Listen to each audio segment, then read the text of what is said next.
Madalas nababasa natin ito.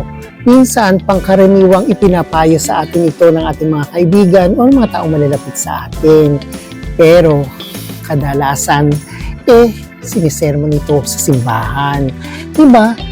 Minsan ang buhay at ang mundong ating ginagalawan masyadong nakaka-confuse sa sinasabi nga nila na kung para sa iyo, para sa iyo. Kusa itong darating kahit hindi mo hanapin. Kusa itong mag-evolve sa sarili mo dahil para sa iyo ito.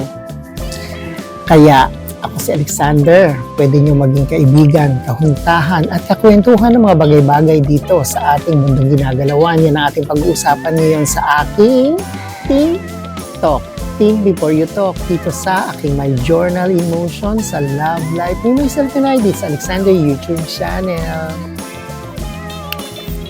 Kaya kung hindi pa kayo nakasubscribe, subscribe na kayo para parati kayong updated sa aking mga ganap.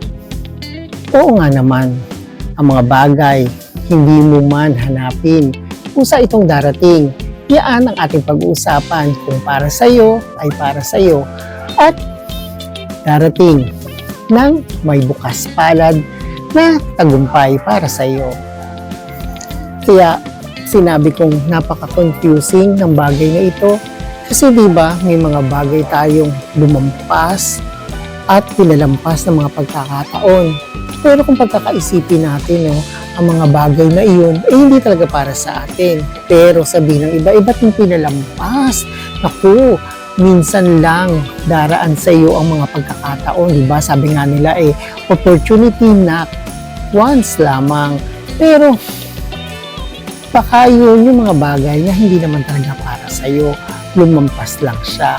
Kasi nga hindi ito para sa iyo. Kasi minsan diba, meron naman tayong mga pinupuntahan, pinagsusumikapan natin maging successful tayo dun, pero hindi. Kasi nga ang bagay na yun o yung opportunity na yun ay hindi talaga para sa iyo. Kaya minsan wag na tayong magdaramdam o mapuprostrate. Magkakaroon pa tayo ng anxiety na iniisip natin bakit natin pinalampas ang pagkakataon na yun. Baka nga inadya ng pagkakataon na hindi ito mapunta sa atin. Kasi hindi naman lahat ng mga pintuan na nagbubukas papasukin natin. Kasi meron talagang mga pintuan na nakalaan para sa atin.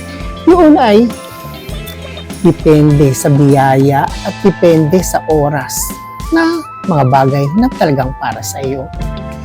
Kasi naman talaga namang sa mundong ito lahat tayo nagmamadali sa mga opportunities, sa mga pag-ibig, sa mga biyayang akala natin para sa atin na lahat. Hinay-hinay lang kasi nga kailangan natin ng dasal, kailangan natin ng panalangin para talaga bang para sa atin itong mga dumarating, yung mga biyayang nakaharap sa atin. Kasi nga hindi naman lahat ay para sa atin. Maghintay ka ng tamang oras at tamang pagkakataon. Kasi sabi nga nila, pag para sa iyo, darating to ng pusa, dumadaloy, siksik, liglig, at umaapaw.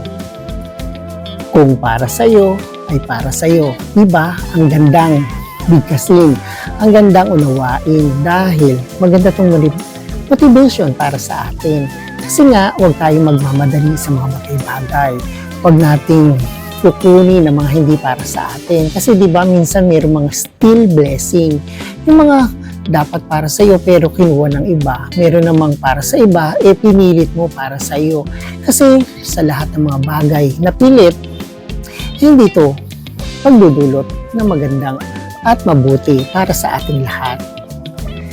Tandaan at pagkatandaan, pag para talaga sa atin at para sa iyo, mag-aangang daloy nito. Diba? Kusang dumarating ng maagap at mainam. Kaya parati natin idarasal, hihingi ng kanyang gabay kasi nga ang lahat ng blessing ay nagbumula sa kanya na magiging taglay-taglay natin sa paglalakbay natin dito sa mundong ating ginagalawan. At kung para sa atin ay para sa atin, hingi natin ang gabay ng ating Panginoon at ang kanyang mga plano ang siyang maghahari sa atin.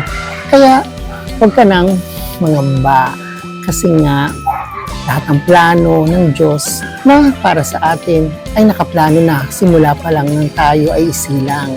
Kaya ngayong mahal na araw, di ba, magmuni-muni tayo. Parati natin isa sa buhay ang kanyang mga aral ngayong mahal na araw. Kung para sa iyo ay para sa iyo kahit hindi mo hanapin kung sa itong dumarating. O ayan, kahit sa saglit lamang na ating huntahan, kahit paano ay napulutan natin ng aral. Ngayong mahal na araw, self-discerning tayo kung ano ba talaga ang gusto ng Panginoon para sa atin. O siya, wala na naman ako sa inyong naibigay na yaman, pero kahit paano sa ating pagpuntahan, ang buhay natin dito at paglalakbay sa mundong ibabaw gumaang-gaang dahil sa ating pagbibigay ng payo sa isa't isa.